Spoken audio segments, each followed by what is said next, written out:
અમદાવાદમાં 2018માં થયેલી લૂંટ વિથ હત્યાના કેસમાં પકડાયેલા આરોપીના રિમાન્ડ લઈને પોલીસે કવાયત હાથ ધરી છે। આરોપી મોહમ્મદ શકીલ ઉર્ફે કાકુ અને કોર્ટમાં રજૂ કરતા નામદાર કોર્ટે 3 દિવસના રિમાન્ડ મંજૂર કર્યા છે।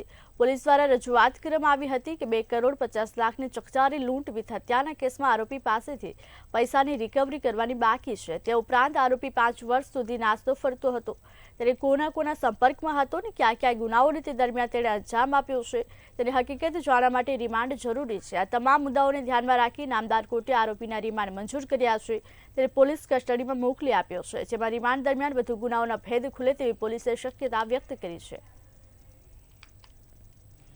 એમના કર્મચારી અરવિંદભાઈ વિઠ્ઠલદાસ પટેલ એમની પેઢીના કિંમતી પાર્સલ લઈને બસની રાહ ઉભા હતા, ત્યારે આ કામના આરોપી એ એમના સાથીદારો સાથે ત્યાં આવી અને અરવિંદભાઈ પટેલના હાથમાંથી એ કિંમતી પાર્સલનો થેલો આંચકવાની કોશિશ કરેલી। અરવિંદભાઈ પટેલે સામનો કરતા જે મુખ્ય સૂત્રધાર છે આ ગુનામાં, જે આ પકડવાનો બાકી હતો, જેને આપણે ગુજરાત પોલીસ વટવા પોલીસ પકડી લઈ આવી છે, મોહમ્મદ શાકિલ ઉર્ફે કક્કુ મોહમ્મદ સુમરાથી, એમને અરવિંદભાઈના માથામાં ગોળી મારીને થેલાની લૂંટ કરેલી, જેમાં